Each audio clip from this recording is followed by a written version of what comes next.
The cave was closed in July last year to complete Phase 3 of the Harsons Cave redevelopment project, which is the Civil Works program.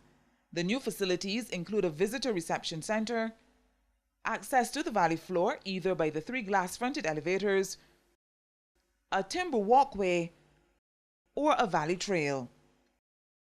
CEO and Managing Director of Caves of Barbados Limited, Joanne Grant, says the improved facilities will enhance the tourism product. The redeveloped Harsons Cave is really a model for what attractions and can become in Barbados. I mean, the planning of this redevelopment project is just not the physical buildings and facilities you're seeing here, but there are a lot of environmental initiatives that were taken into consideration.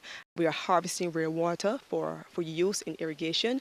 We are going to reuse effluent water as well, treated on site. We have 2 wastewater treatment plants on the facility, one located on the cliff top and the other on the valley floor, where we will reuse that water for flushing.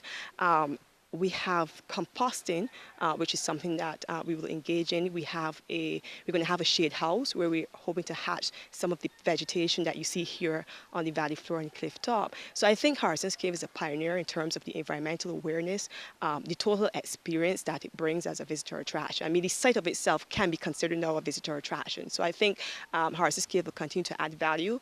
As the premier attraction, you know, we sometimes enjoy the highest numbers, and it means that people who do business with us, our tour operators, will be in a position to ensure or to have the knowledge of knowing that, you know, Harsons Cave is a product that will sell for us. So I think it will add significant value to the island of Barbados. The CEO says parent company Caves of Barbados Limited will be working closely with stakeholders and have taken their suggestions into consideration.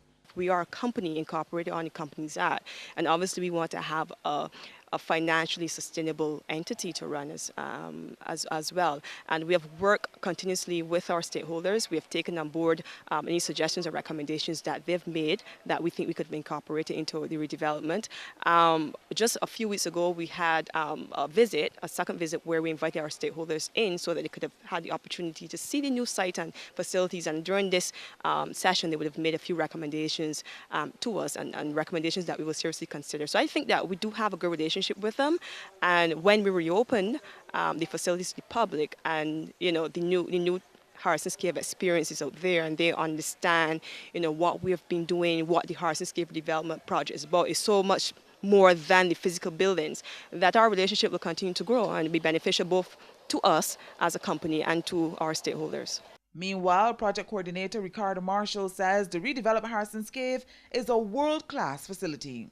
We don't expect any negative impacts of quality. That is something that we've held to be paramount, that we have to have a high quality product at the end of the day, so we don't expect the quality of the product to be negatively influenced in any way. We also have the opportunity to educate persons as they come through, not just on the cave and on the cave features, but also on the environmental components.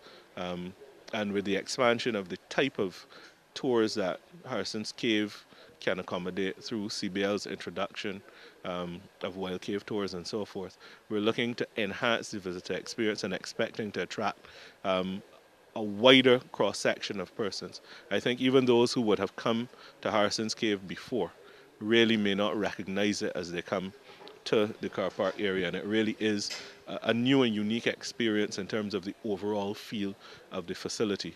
And I think that we will find at the end of the day that it is something that appeals to locals and visitors alike, and that persons at any level, from small children to the senior citizens, can really appreciate what we have put forward here. Date for the official opening of the case has not been released. The CEO says her office will be making that announcement shortly. She says minor work has been done on the actual caves, including resurfacing of the roadway and improved lighting. Funding for the Harsons Cave redevelopment project was mostly provided by the Caribbean Development Bank. Dale Ford reporting for LiveInferno.com.